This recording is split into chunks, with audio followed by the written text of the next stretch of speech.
But I'm going to fire out a lot of quick questions now here at Colonel Schaefer with his new book out, Dark Heart, Operation Dark Heart. Colonel, first, I admire and respect your courage. I know you've been persecuted for telling the truth. And I appreciate you, assessing what's in plain view and is self-evident about this failed war that we're now going into the 10th year of. Looking at this situation and looking at all the other things that are happening around the world, just recapping, where do you see this ending? Well, the problem is I think we've been so distracted with the Iraq and Middle East issues relating to Iraq and that sort of thing. I don't think we're actually postured to look at the future very well. There's some global competitors we have to start thinking about, and the Chinese, I think, in particular, are someone who, are going to be our friends as long as we continue to make our payments. We've got some huge debt with them, which, if we can't make the payments, I think they become very mafia-like. And I think one of the things we've neglected to watch carefully, and this is something I actually studied back in the 90s, the Chinese as a country, as the government of China, have the desire to become essentially the superpower of the Pacific Rim.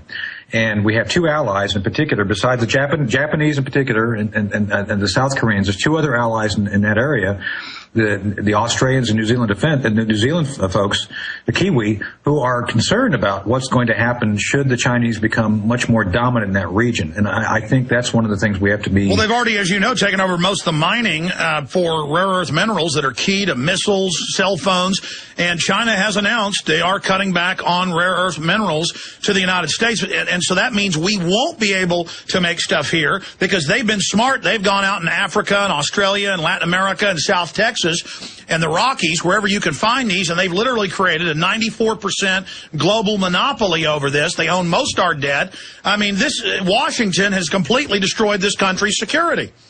And I think we've, because of our own negligence, have not been studying this as much as we should and trying to understand how to play this as a chess game, not as a checkers game. So I think that's where we have some real problems coming up over the next 10 to 15 years. And I think our kids, God bless them, will have to be dealing with this much more directly than we did. And I think it's sad that we're going to leave this legacy for them to deal with. Well, the elites of this country made deals with the communist Chinese to accelerate and consolidate wealth, and now we're going to pay big time. What's your take on just the state of the banking situation and the mortgage corruption and it's like Washington is just filled with scum. Right. And I think that's a problem. We have people that don't have a lot of vision or integrity, and I think that translates badly for the larger country. I think you're about to see some of that over the next few weeks in the elections coming up. I think there's going to be a backlash to a lot of the status quo. And Alex, this is one of those things that just as a microcosm, I think everybody has to have a certain level of integrity and self-correction inside of them. Anytime I ran an operation, I had a very simple test. I had the Ed Bradley test and the Joe Sixpack test. I'm not saying that as a pejorative. I just wanted to explain it real quick. Whatever operation I was running, I would always think in my head, if Ed Bradley showed up at my doorstep, would I be able to answer his questions correctly and honestly and still look good on 60 Minutes? That was one of my, believe it or not, that was one of my things. And secondly, would Joe Sixpack, would some individual, male or female, doesn't matter, in, the Midwest approve of my use of his or her taxpayer dollars? And I think these are very, very simple, but I think, good rules to go by. So if I couldn't honestly, say that if my actions were related in some way to answering an affirmative one of those two questions, then I figured that I shouldn't be doing it. Wow, that's a simple but succinct way of doing it. It makes a lot of sense. We're going to have 5 more minutes with you on the other side. I want to get a little bit more into the book and some of the other things you can now talk about. So just a few key points on that, some bullet points. And then I want to briefly ask you about cybersecurity and the Stuxnet worm. So Israel has all but admitted that they launched the Stuxnet worm. Now Homeland Security says we've got to have the Pentagon basically take the web over and be able to shut it down and protect it because of Stuxnet. What's your take on this move to try to censor the web that the White House technologies are? That's Holdren. The White House regulations are, Cass Sunstein and others have called for. Are you concerned about all these different police state developments here? Oh, absolutely. I think the Internet has functioned well by the fact that it has been left as minimally touched by the government as possible. I mean, I think some initial things, and this came out, as your listeners probably know, out of the DARPA project relating to sharing information years ago, and then, kind of took on a life of its own. It is an organic organism, and like anything that is organic, it should be allowed to grow and transmute itself as necessary. Any government control, or what they're proposing here, the idea of, like you said, we need to, be able to shut it down to protect it, I think is but one more control thing that the government should not have. Anyone who studies the net at a given time, you can shut down parts of it as necessary. The idea of taking over the whole thing is just, it's a bit frightening. So there's no reason ever to think about taking over the whole thing, because there are so many background services, there's communications going on constantly, and the telecommunications infrastructure of this country now depends on the internet. There's nothing that happens today that is not somehow internet related. So the moment the government determines that they want to shut down everything, they would create, literally, Alex, huge chaos in this country by essentially just turning off the spigot. And by creating the mechanism to be able to do it, that adds the problem of somebody taking it over and doing it, and it creates technicians and experts that know how to do it who could sell that knowledge. Right, exactly. So I think we're much better off leaving it diffuse, leaving it as an organic kind of growing entity that a lot of people have access to, but no one organization owns.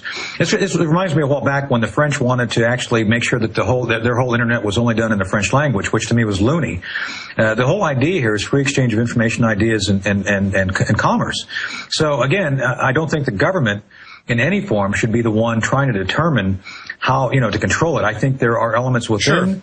Within the internet, the government has a right to control their own backbone. There's SIPRNet, NIPRNet. There's all these things which run, as sub. Yeah, and they lie and say that, that stuff's open to these worms. Well, these worms have to be injected in internally. Right. Well, we're almost out of time, but clearly the system is corrupt by and large. It's scared of the people waking up, and that's why they're wanting to do this. OperationDarkHeart.com. Promise me that in the next few months you'll come back on to get more into Darkheart, because Colonel, I could talk to you all day. Just such a great mind. But in the last minute and a half, anything else people should know about Operation Darkheart?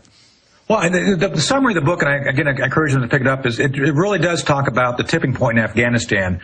I think we had a pretty good idea of what we needed to do to basically just let things happen. And then things changed dramatically in 2003. And I actually, in the book, there's a confrontation between General Barno, the then commander of forces, and of course I was a major at the time, so obviously I was going to lose that battle. But I try to point out to him the insurgency's coming, and we need to take action to prevent it or limit it. And his answer was, well, I really don't care. Is what he basically said, and we're going to do things my way. And that resulted in the course which we are currently on, relating to nation building, rather than trying to allow the Afghan people to determine their own future. And that's where I argue the tipping point came. It reads like a novel, so I think your listeners will enjoy it as well as be educated by it. So, OperationDarkHeart.com. We have links to it up at Infowars.com and PrisonPlanet.com. Colonel, good luck, Godspeed, and I appreciate you having the courage to speak out. Thank you, sir. All right, there he goes. Amazing interview with Lieutenant Colonel Anthony Schaefer. Coming up, Bob Chapman on a host of issues. We're not going to just cover the economy. We're going to get into a bunch of other news I haven't even covered yet. And then I'm going to be getting on an airplane today. I'm flying out to California for KSCO, KSCO.com, 2 live events I'm doing Sunday and Monday. And the tickets are almost sold out. Get tickets at KSCO.com.